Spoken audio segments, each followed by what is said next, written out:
बोलो शंकर भगवान की जय, शिव महापुराण की जय। पिपलाद चरित्र। वृत्रासुर का वध करने के लिए ब्रह्मा जी की आज्ञा से इंद्र एवं देवताओं ने वज्र का निर्माण करने के लिए दधीचि ऋषि से उनकी अस्थियों की मांग की। देवताओं की प्रार्थना सुनकर ऋषि ने अपनी पत्नी सुवर्चा को घर के अंदर कार्य बताकर भेज दिया और स्वयं अपना शरीर त्याग कर देवताओं को अपनी अस्थियां दे दी। देवता अस्थियों को लेकर देवलोक आ गए और उन अस्थियों से वज्र का निर्माण करके इंद्र ने उस वज्र से वृत्रासुर का वध कर दिया। इधर मुनि दधीचि की पत्नी घर का कार्य समाप्त कर जब बाहर आई तो उन्हें वहां देवता और ऋषि कोई भी दिखाई नहीं दिया।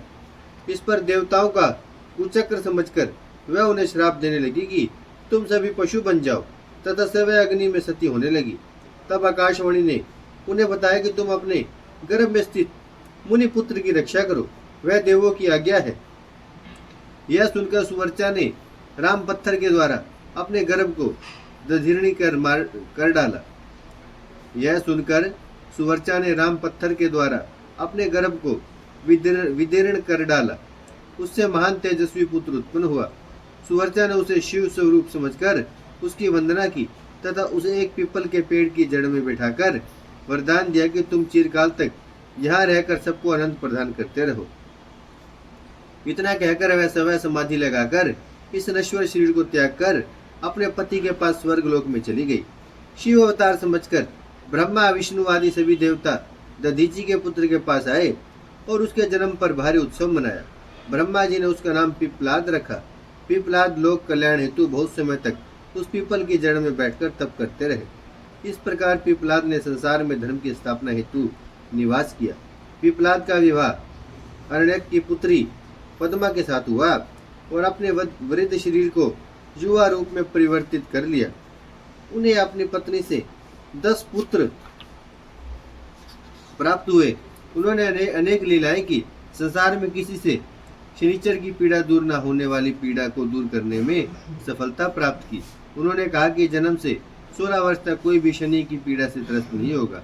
इसके साथ ही शिव भक्तों को शनि कभी पीड़ा नहीं पहुंचा सकता। इसके विपरीत यदि शनि ने किसी को पीड़ा पहुंचाने की कोशिश की तो वह भस्म हो जाएगा।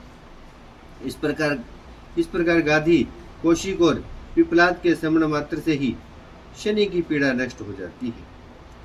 वैश्यनाथ अवतार। पूर्व काल की बात है कि नंदीग्राम में महानंदा नाम की ऐश्वर्य मुक्त वैश्य रहती थी। वह गान विद्या में पारंगत, सदैव शिवजी का जाप करती रहती थी तथा पार्वती सहित शिवजी की पूजा किया करती थी। वह रुद्राक्ष की माला धारण किए रहती थी। इसके साथ ही वह शिवजी के सम्मुख नृत्य करती रहती थी। एक दिन उसकी परीक्षा हेतु शिवजी वैश्य का रूप धारण कर उसके सामने उपस्थित हुए। उनके हाथ में रतन जटित कंकण था। उन्हें देख महानंदा की खुशी का ठिकाना न रहा। वैश्य रूपी शिव उसके भाव को समझ गए।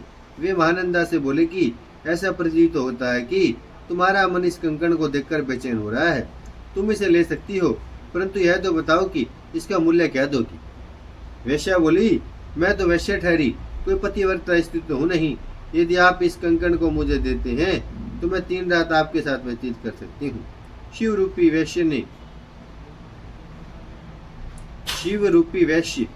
वैश्य बोले तो बढ़िया। शिव रूपी वैश्य ने उसका प्रस्ताव स्वीकार कर लिया।